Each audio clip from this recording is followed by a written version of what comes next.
Welcome back. Thanks again for joining us. Now, this week, over 100 representatives of youth organizations and institutions gathered at a summit hosted by the Electoral Commission in Benoni in a bid to discuss ways of enhancing youth participation in electoral democracy in South Africa. In addition to that, thousands more young people from around the country participated in the summit virtually through a live webcast and interactive facility hosted by the IEC website. Well, the Chief Electoral Officer of the Commission now, Mosotho Moepea, joins us to discuss this further. Very good morning to you. Thank you so much. Welcome to Morning Live. Good morning, Ayanda, and good morning to our viewers. Tell us about how the summit went.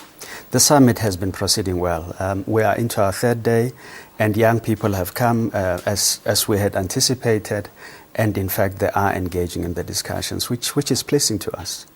It's in a bid to find out why there's such apathy amongst the young people when it comes to voting. You and I had a very riveting discussion off air now. We were talking about how political innuendo and phrases are being used on Twitter, on Facebook and other platforms. Hashtag bring back the money, or hashtag this or hashtag that. So it's in popular youth discourse. But when it comes to going and putting your mark on a ballot paper, it's problematic. What are some of the reasons the youngsters gave for this apathy?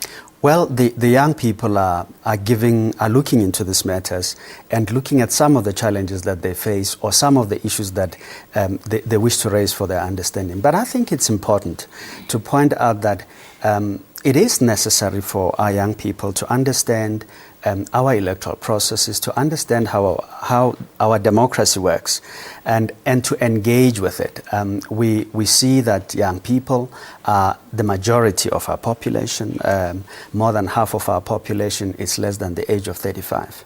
And if you look at the numbers of persons that are registered to vote, particularly at the entry level, between the ages of 18 and 19, these are young people who would be having their first opportunity to register and to vote. You do find that the levels of participation are a little bit low.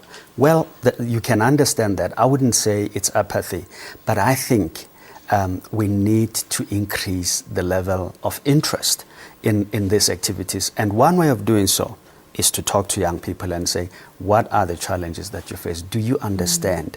Let's engage on what it is that your nation needs you to do.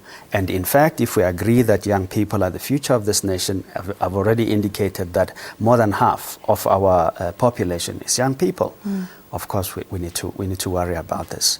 And young people are engaging at that level, and we are hoping that at the end of this, we will have an agenda that will be a national agenda, looking at young people participating not only as voters, but participating also as persons that are candidates in this electoral process, as persons that conduct elections in the requisite manner that elections must be run, and so on and so forth. And that eventually, hopefully, they sit in the legislatures and in the assembly as may be necessary. This is, of course, in the build-up to the municipal elections, but also going forward beyond that. We're trying to stimulate a culture of voting among young people. You've called on youngsters to not only participate as voters, but also as candidates. And I think you alluded to that in your previous answer.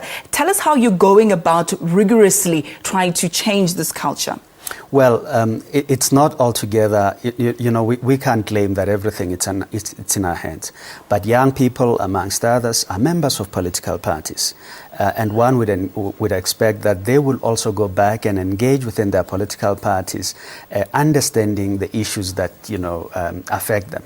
And that, instead of them just being on the back pages of the party lists, they will move, progressively towards the front pages, which gives them a better opportunity to, in fact, sit in those legislatures for which they are standing as candidates. But this is an issue that requires their understanding, their engagement within political parties, with ourselves, with society in general. Yeah. And we are looking at the opportunities to optimize such situations, as it were. I think it's very crucial, especially as we mark the passing of Steve Biko today. Our freedom was not free. It was paid for through the blood, sweat and tears of our forefathers, and it's fitting that we participate in this democracy that has been given unto us. Now, I want to ask a question that is straying somewhat from the topic. The smile on your face suggests that you did anticipate it. Pansy Tlakula, the advocate, having stepped down, what does this mean going forward? Is the IEC still going to be stable? Are we still going to see a high caliber of the election process?